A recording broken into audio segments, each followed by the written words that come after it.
میں نہیں مانتا آپ کی بات کو، کیونکہ جب میری حکومت تھی تو میں نے الیکٹرانک ووٹنگ مشینز کے اوپر کام کیا، اور میری خواہش تھی کہ پاکستان میں آنے والے الیکشن جو ہیں وہ EVM کے تھرو ہوں. لیکن جب ان کی حکومت آئی، کیونکہ جانتے تھے کہ یہ چور دروازے سے آئیں گے، چور سیاسی جماعت ہے، اور ان کو اس بات کا یقین ہے کہ عوام ان کے ساتھ نہیں ہے، تو انہوں نے وہ راستے اختیار کیے. ہم نے تو یہ بھی ڈیمانڈ کیا تھا کہ جو فیڈرل گورنمنٹ کے امپلائیز ہیں ان کو کراچی کے بلدیاتی الیکشنز کے اندر لگایا جائے، کیونکہ وہ ان کے جالے تو نہیں تھے نا، وہ تو فیڈرل گورنمنٹ کے جو لگے ہوئے تھے وہ تو چلیں گے دوسرے شہروں کے، تو وہ یہاں پر آتے، ناٹ ایون دوسرے شہروں کے، فیڈرل ڈپارٹمنٹ کے تھے. اور اس کے ساتھ ساتھ ہم نے افواج پاکستان سے ریکویسٹ کی تھی، چیف آف دا آرمی صاحب سے ہم نے ریکویسٹ کی تھی کہ آپ آرمی کی اور رینجرز کی ڈیوٹی لگوائیے کہ وہ یہاں پہ الیکشنز کے اندر کھڑے ہوں، فری اینڈ فیئر الیکشنز کرائیں. لیکن ظاہر ہے کہ وہ ریکویسٹ بھی ہماری سنی نہیں گئی، اور جو ہے ہمیں GHQ سے یہ میسج ملا تھا، جو انفیکٹ ان کا آفیشیل لیٹر آیا تھا کہ ان کے پاس فوج جو اس وقت اویلیبل نہیں ہے. خرم صاحب اس پر آ جاتے ہیں. اب میئر کون ہوگا، یہ بڑا ایک معمہ ہے کہ بھائی اب آپ کی اور جماعت اسلامی کی سیٹیں ملائی جائیں تو آئی گیس 124 بن جاتی ہیں، 130 کے قریب بن جاتی ہیں، ایسے ہی کچھ ہے، 130 کا فگر آ جاتا ہے. اچھا دیکھیں، بہت اچھا آپ نے پھر سوال باقی کیا آپ کہ کیسے پورے کریں گے نمبرز؟ اچھا دیکھیں، اس کے اندر دو چیزیں. سب سے پہلی بات تو یہ ہے نا کہ ہم کوئی کراچی دشمن جماعت تو نہیں ہے، پیپلز پارٹی تو کراچی دشمن جماعت ہے. ہم سب سے پہلے یہ چاہتے ہیں کہ جماعت اسلامی جو ہمیں یہ بتائے کہ ان کے پاس کراچی کا پلان کیا ہے، کراچی کو کس طرح آگے لے کے جائیں گے. کراچی کے جو اتنے بڑے میجر ایشوز ہیں، نہیں، چارٹر آف کراچی کیا پیپلز پارٹی کے ساتھ ہو سکتا ہے؟ وہ سیاسی جماعت جو عوام کو ڈیلیور کرنے میں پچھلے 15 سال میں ناکام ہو گئی، جس کا آپ کو پتا ہے یہ 5واں دور یا 6واں دور ہے پیپلز پارٹی کا صوبے سندھ میں. اور کراچی نہیں، بلاول کے لاڑکانہ میں بھی وہی ایشوز ہیں، اور زرداری کے نواب شاہ میں بھی وہی ایشوز ہیں، اور مراد علی شاہ کے 7 میں بھی وہی مسائل ہیں جو کراچی کے اندر ایشوز ہیں. وہاں پہ جیسے کہ کچے کے ڈاکو، یہاں پہ پکے کے ڈاکو ہیں. مل بیٹھنے کو نہیں ہے تیار، چاہے وہ اسے چارٹر آف کراچی کا نام دیں اس پیشکش کو.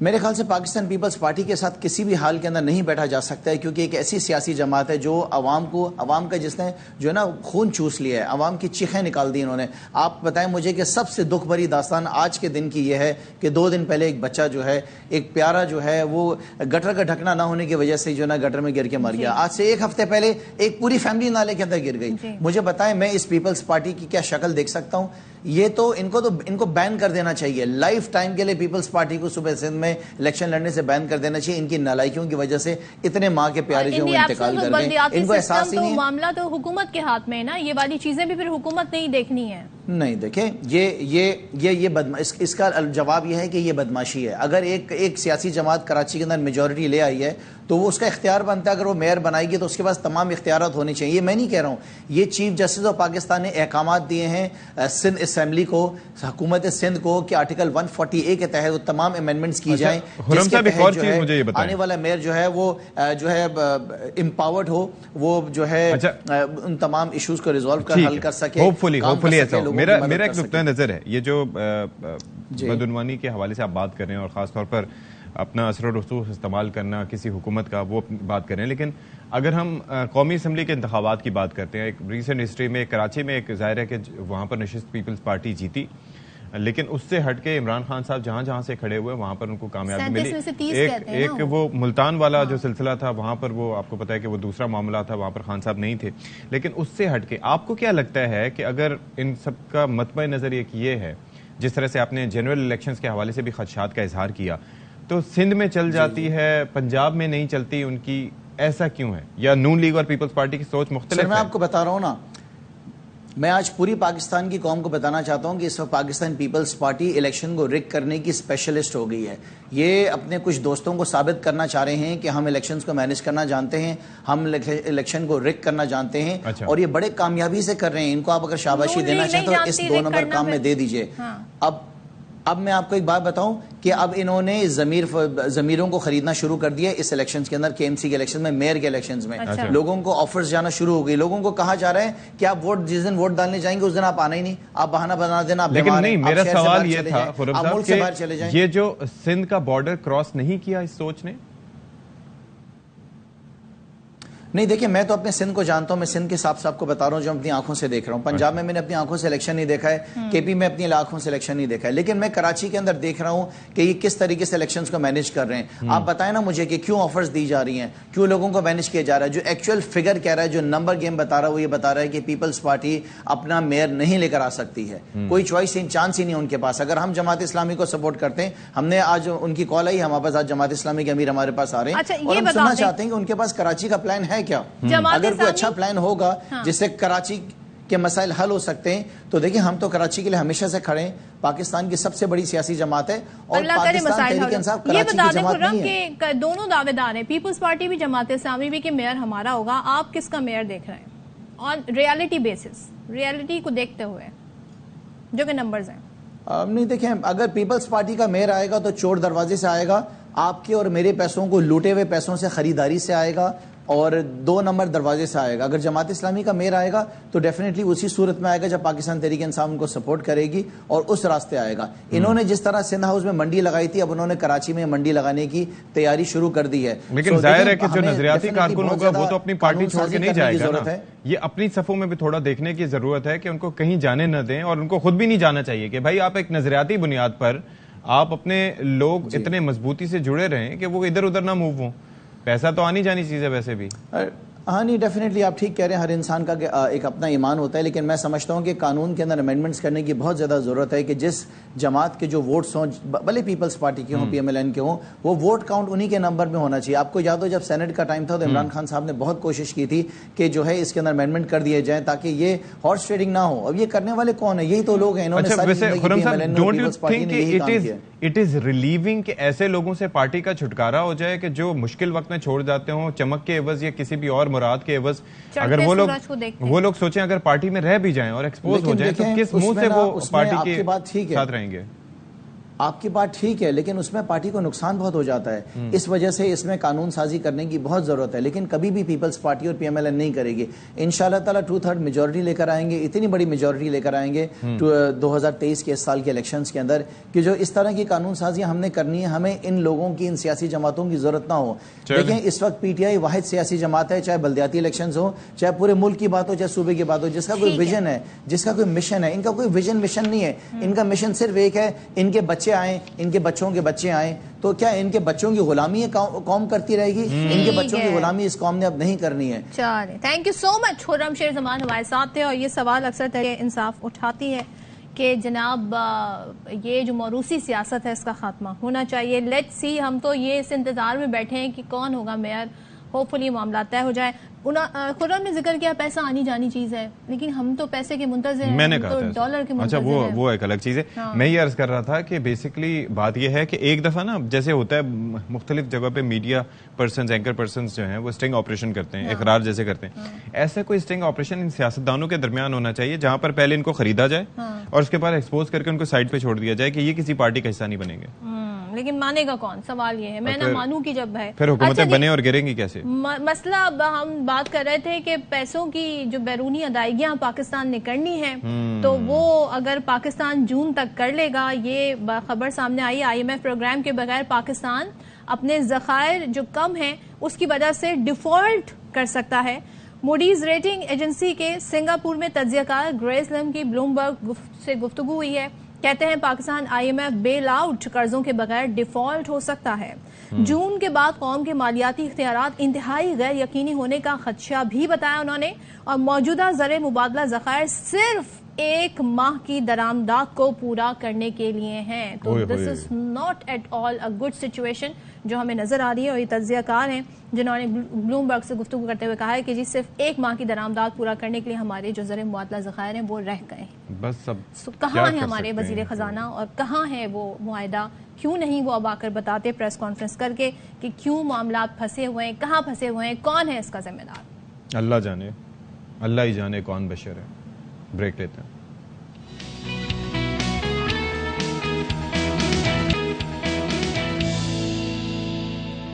Welcome back once again. Bakhabar Savera میں خوش آمدید. بات ہو رہی ہے میٹرک کے امتحانات کی, تو میٹرک سے صرف آپ لوگوں کو نقل ہی کیوں یاد آتی ہے؟ یہ بھی سوچیں کہ لوڈ شیڈنگ میں بچے پڑھ رہے ہیں, محنت کر رہے ہیں, اور اپنی جو ہے وہ پڑھائی کو جاری رکھنے کے لیے مسائل اتنے ہو گئے ہیں کہ امتحانات کے دوران بھی لوڈ شیڈنگ کا سلسلہ جاری ہے, کوئی پوچھنے والا ہے نہیں, تو طلبہ پریشان ہیں. دوسری طرف شکایات موصول ہو رہی ہیں نقل کی بھی, اور جو سینٹرز ہیں جہاں پر چیکنگ کے لیے آنے والی مانیٹرنگ ٹیموں کے اسکول سے نکلتے ہی جیسے ہی وہ قدم باہر نکالتے ہیں فوری سے نقل شروع ہو جاتی ہے, اور اس کے نئے نئے طریقے شروع ہو گئے.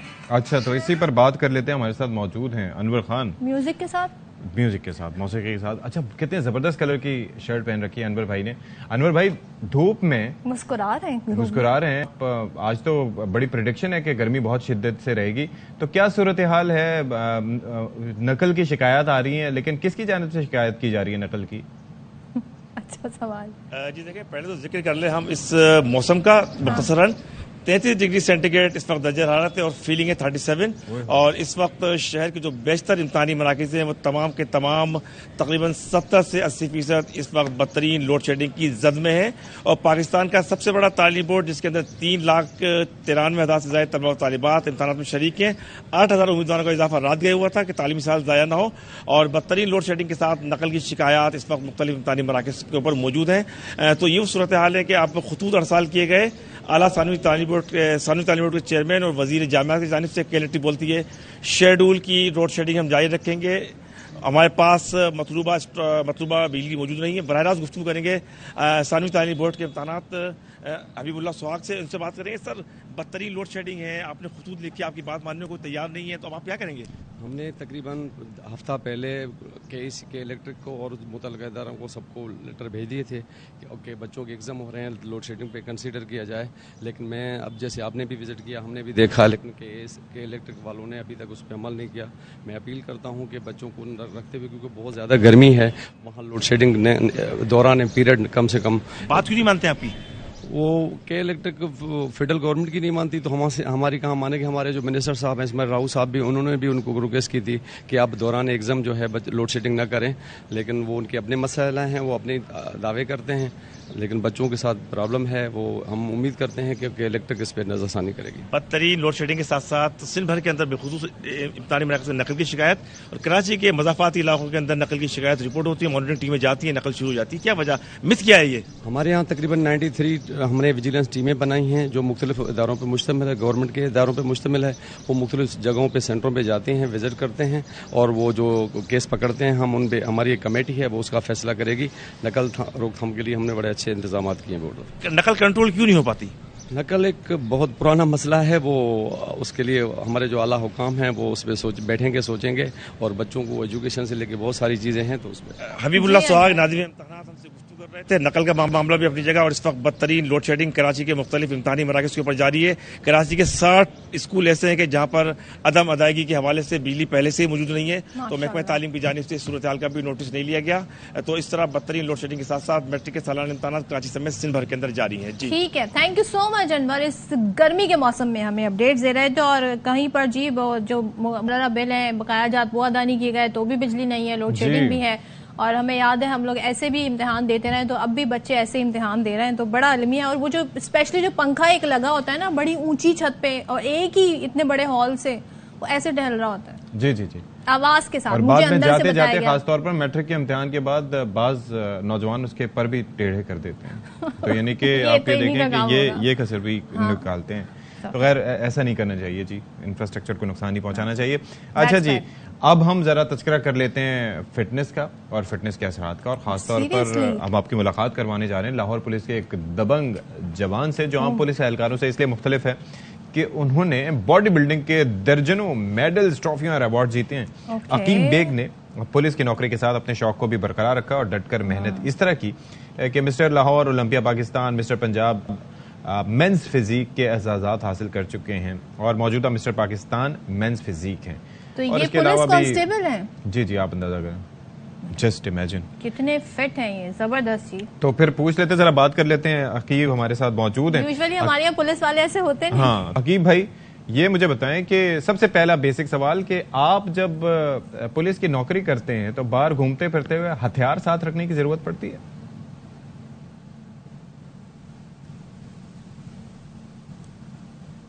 جی السلام علیکم. وعلیکم السلام. نہیں, اس کو ہتھیار کی ضرورت نہیں پڑتی.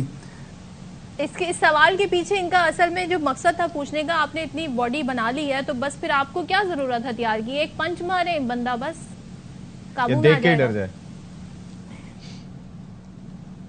جی بالکل اسی طرح ہی ہے.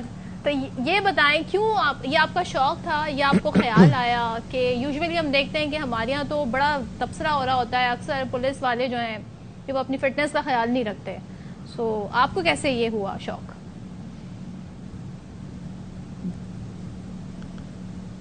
اچھا دیکھیں اسٹارٹ میں تو ہر انسان جو ہے نا اس کی خواہش ہوتی ہے. جی کہیے، آپ کنٹینیو کیجیے. We want to listen to you. جی میں اسٹارٹ میں ہر انسان جو ہوتا ہے نا وہ اسکنی ہوتا ہے، وہ کچھ موٹے ہوتے ہیں، کچھ اسکنی. جو اسکنی ہوتی ہے ان کی خواہش ہوتی ہے کہ ہماری ہلکی باڈی بن جائے.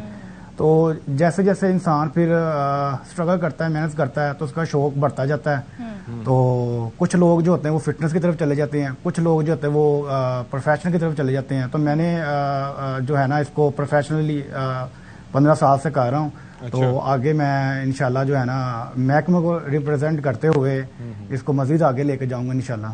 اچھا، اور دوسرا یہ بتائیں کہ یہ پولیس کی نوکری ظاہر ہے کہ آسان نہیں ہوتی، اس کے اندر وہ نوکری بھی کرنا، پھر انسان تھک بھی جاتا ہے، گھر پہ بھی ٹائم دینا ہوتا ہے، پھر کیسے وقت نکالتے ہیں اتنی فٹنس کے لیے؟ جی دیکھیں، جب ہم آف سیزن ہوتے ہیں نا تو پھر تب ہم میکسیمم 1 گھنٹہ ٹریننگ کرنی ہوتی ہے. تو وہ اس میں جو ہے کہ ڈیوٹی کے بعد جو ہے نا 1 گھنٹہ نکل آتا ہے. اور جب ہم پریپ پہ ہوتے ہیں، جیسے کہ اب میں نیشنل کی تیاری کر رہا ہوں اپنے ڈپارٹمنٹ کی طرف سے، تو پھر ہمیں اس میں ڈپارٹمنٹ جو ہے نا ریلیکسیشن دے دیتے ہیں، جس میں ہمیں ٹوٹلی جو ہے نا وہ اسپیئر کر دیتے ہیں جتنی دیر یعنی کہ کمپٹیشن ہوتا ہے. تو یہ ہے کہ اس میں ہم 2 گھنٹے 3 گھنٹے اس میں ہم ٹائم ایزیلی نکال لیتے ہیں. حوصلہ افزائی ہوتی ہے. تو ویسے اب تک کتنے مقابلوں میں حصہ لے چکے ہیں؟ انٹرنیشنلی بھی لے چکے ہیں حصہ، ٹائٹل وغیرہ کتنے جیتے ہیں آپ نے؟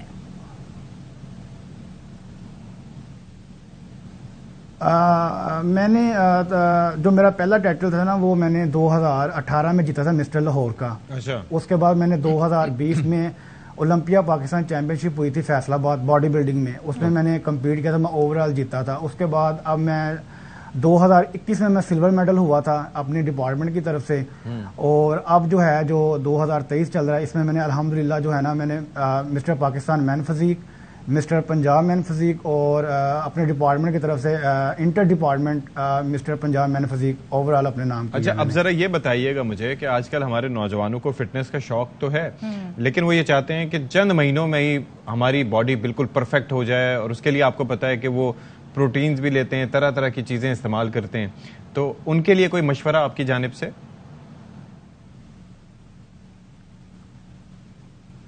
دیکھیں، بالکل آپ کی بات ٹھیک ہے. اب جو مجھے دیکھتے ہیں وہ یہی سمجھتے ہیں کہ انہوں نے دنوں میں بنائی ہے، لیکن میری تقریباً 15 سال کی سٹرگل ہے. لیکن میرے ان کے لیے یہی مشورہ ہے کہ یہ سلو اینڈ اسٹڈی، ٹھیک ہے. اور یہ ہے کہ اپنی ڈائٹ اور اچھے ٹیچر کے پاس جائیں، اپنی ڈائٹ پہ فوکس کریں. اور یہاں پہ دیکھیں، جہاں میں نے 15 سال میں جو دیکھا نا، یہاں پہ نالج کی بہت کمی ہے. دیکھیں، اتنی ڈائٹ نہیں ہوتی جتنی وہ ورک آؤٹ کرتے ہیں، اور اتنا ورک آؤٹ کر لیتے ہیں اتنی وہ ڈائٹ نہیں لیتے، جس سے ان کا مسل جو ہے نا بلڈ نہیں ہوتا. اوکے. اچھا، اور ایک اور چیز کی کون سی ایسی چیزیں آپ نے کہا ڈائٹ پہ فوکس کریں؟ چلیں، کھانے کے حوالے سے تو ہم بتاتے ہیں نا کہ پروٹین کھائیں، یہ کھائیں، وہ کھائیں، لیکن کون سی ایسی چیز ہے جو آپ اپنی ڈائٹ سے نکال دیتے ہیں فٹنس اتنی برقرار رکھنے کے لیے؟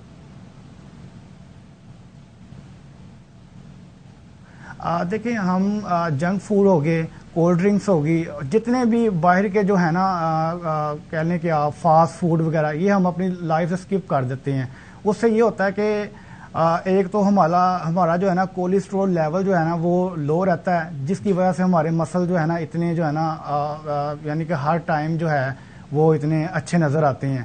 اگر ہم دیکھیں، میرے بھی یہی ہر یعنی کہ فٹنس جو ہے، جو فٹنس کرتے ہیں گھروں میں کرتے ہیں، جو جموں میں جاتے ہیں، جو پروفیشنل نہیں ہیں، میری یہی ایڈوائز ہے کہ پلیز جو ہے نا اپنا یعنی کہ ڈائٹ پلان چینج کریں اور اپنی ہیلتھی لائف کی طرف آئیں، تاکہ جو ہے نا آپ کے یعنی کہ لائف سٹائل آپ کا اچھا ہو جائے. بالکل. چلیں عقیب بیگ بہت شکریہ آپ کا، اور ہمارے ناظرین کو بھی آپ کچھ ٹپس بھی دیں اور بتایا کہ جی آپ جاب پہ بھی رہ سکتے ہیں، حالانکہ جیسے کہ اشفاق کہہ رہے تھے کہ فل ٹائم جاب ہے، پولیس کی بھی بہت مشکل ہے، لیکن اس کے باوجود یہ اپنے شوق کے لیے ٹائم نکال لیتے ہیں، اور اگر آپ کا شوق ایسا ہے جس سے آپ کی پرسنالٹی اچھی ہو سکتی ہے تو کیا ہی بات، اور دوسرا آپ کی لائف سٹائل بہتر ہو سکتا ہے، لیکن یہ کہ you have to be very careful with what you eat. Well take a break, break کے بعد آتے ہیں.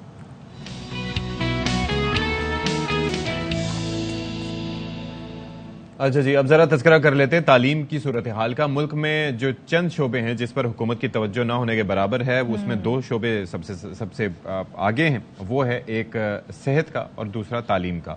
اس کے اوپر جو ہمارا ایکسپینڈیچر ہے وہ سب سے کم ہوتا ہے، اور جب ایکسپینڈیچر کی بات بھی کی جائے تو وہ زیادہ سے زیادہ اساتذہ کی تنخواہوں میں چلا جاتا ہے، یعنی کہ اٹ سیلف تعلیم پر اور اسکولوں کی حالت بہتر بنانے پر وہ چیزیں خرچ نہیں ہوتی. اور ہماری پاپولیشن کا جو بڑا طبقہ ہے وہ نوجوانوں پر مشتمل ہے، لیکن کوئی پلان ان کے لیے نہیں ہے. تو سہولیات کی عدم فراہمی کے باعث جو اساتذہ ہیں وہ گھر بیٹھ گئے ہیں. اس کے لیے اپڈیٹ ہم لے لیتے ہیں ہمارے نمائندے اختر گلفام سے، کیونکہ چمن کے مختلف علاقوں میں جو سرکاری اسکول ہیں ان کی حالت زار ہم آپ کو دکھا رہے ہیں. تو اختر ذرا بتائیں ہمیں، یہ مناظر تو ہم دیکھ رہے ہیں، لگ رہا ہے کہ اسکول جو ہیں یہاں پڑھائی کا تو کوئی سلسلہ ہے نہیں، اور کہیں ہو رہی ہے تو وہ کلاس روم نہیں ہے، وہ باہر بیٹھ کے ہو رہی ہے. تو کیا بتائیے گا؟ میں چمن شہر کے وسط میں خوشی محمد گورنمنٹ پرائمری اسکول جو میونسپل کارپوریشن کا وارڈ نمبر 7 کا ایریا بنتا ہے، اس میں موجود ہوں. آپ میرے عقب میں دیکھ سکتے ہیں کہ اسکول کے بچے باہر جو ہے وہ درس و تدریس کا جو عمل ہے وہ جاری ہے. 2 ٹیچرز آتے ہیں جو بچوں کو پڑھاتے ہیں. ساتھ ہی اس اسکول میں نہ پانی کی سہولت ہے اور نہ ہی باتھ روم کا، اور ساتھ ہی جو اس اسکول کا عقبی دیوار ہے وہ بھی انتہائی خستہ حال ہے. اس وارڈ نمبر 7 کا کونسلر محمد عارف خان میرے ساتھ موجود. 5 کی تعداد ہے جس میں 2 حاضر ہوتے ہیں، 3 ہمیشہ غیر حاضر رہتے ہیں. اس میں نہ ڈیسک وغیرہ ہے، نہ ٹیچرز کے بیٹھنے کی کرسیاں ہے. تو ٹیچرز اور بچے دونوں مجبور ہیں زمین پہ بیٹھ کے تعلیم حاصل کرنے کی کوشش کرتے. اور اسکول کا حالت آپ کے سامنے ہے. جب اسکول کا یہ حال ہوگا تو کوئی یہاں پہ اپنے بچوں کو داخل نہیں کرے گا. انہوں نے محکمہ تعلیم سے گزارش کی کہ وہ پوری طور پر اسکول کو فعال بنانے کے لیے اساتذہ کی جو غیر حاضریاں ہے وہ کم کرے اور ان کو ڈیوٹیوں کا پابند بنایا جائے. افسوسناک صورتحال، اس پر توجہ دینے کی ضرورت ہے. یہ جو اساتذہ بھی اور اسٹوڈنٹس بھی ہمارا اثاثہ ہیں. اشفاق، جو اسکول ٹائمنگ ہوتا ہے اس میں جو سب سے بیسٹ ٹائم ہوتا ہے، بیسٹ سیزن ہوتا ہے، وہ کون سا ہوتا ہے؟ وہ پڑھائی کا اور چھٹیوں کا بھی. ویسے سمر ویکیشن 2 مہینے کی جو آتی ہیں. جی جناب ایسا ہی ہے. اب ایسی سہولیات میسر نہیں. خیر، چھٹیاں تو ملتی ہیں ابھی، سمر ویکیشن تو ابھی 2 مہینے کی کہاں ملے. اب ہم بڑے ہو گئے نا، ہم اپنی بات کر رہے ہیں. ہاں، کچرا چننے والے بچوں کے حوالے سے ہم آپ کو بتائیں کہ اکثر و بیشتر آپ نے انہیں دیکھا ہوگا، اور وہ چھوٹی چھوٹی عمروں میں پیارے پیارے بچے کچرا چن رہے ہوتے ہیں. ان کی تعلیم کے بندوبست کیسے ہو، لیکن اب ہم آپ کو بتاتے ہیں کہ اب وہ کچرے کے بجائے علم کے موتی چن رہے ہیں. کیسے کہ کوئٹہ کے مشرقی بائی پاس کے قریب ایک بڑا منفرد اسکول قائم کیا گیا ہے، جہاں افغان پناہ گزینوں کے بچوں کو تعلیم کے زیور سے آراستہ کیا جا رہا ہے. یہ کسی سرکاری یا NGOs کی جانب سے نہیں کیا جا رہا، بلکہ اس احسن کام کی ذمہ داری کو فرد واحد بخوبی نبھا رہا ہے. ان سے ملواتے ہیں کوئٹہ کے عبدالشکور سے، جو اپنی مدد آپ کے تحت یہ درسگاہ چلا رہے ہیں. تو ہمارے ساتھ موجود ہیں عبدالشکور، جن کا تعارف آپ کروا چکی ہیں. بہت شکریہ جی، آپ نے ہمارے لیے وقت نکالا، اور we are honoured to have you on the show. یہ بتائیں کہ یہ خیال کیسے آیا، یہ شروعات کیسے کی آپ نے؟ تو کے لیے میں نے یہ پروگرام 2007 میں شروع کیا. چونکہ میں ایک ایسا ایریا میں رہتا ہوں جہاں پہ تعلیمی نظام کا کوئی تعلیمی ادارہ نہ پرائیویٹ نہ سرکاری سطح پر ہے، تو میں نے لوگوں کے حالات کو مد نظر رکھ کر یہاں پہ تعلیمی نظام اپنے مدد آپ کے تحت رضاکارانہ طور پر ان بچوں کے لیے جو ہمارے مستقبل ہے، ہمارے ملک کا معمار ہے، ان کے لیے میں نے یہ سلسلہ شروع کیا 2007 میں. تو ظاہر سی بات ہے ہر ایریا میں کچھ کمیونٹی کمیٹی یا کمیونٹی کے لوگوں کی طرف سے کچھ پازیٹیو رسپانس آ رہی ہے، کچھ نگیٹیو رسپانس آ رہی ہے. بہت چیز سننا پڑے گا، بہت چیز درگزر کرنا پڑے گا. تو میں نے یہ سلسلہ، میں نے اپنے ہمت کو نہیں ہارا، میں نے اپنے کام کو جاری رکھا. یہ جاری رہیں گے یہ کام. اچھا شکور صاحب، زبردست کام کر رہے ہیں. تو ذرا بتائیں اس وقت آپ کے پاس کتنے بچے زیر تعلیم ہوں گے؟ حال ہمارے جو اسکول ہے کمیونٹی کے رضاکارانہ اسکول میں 370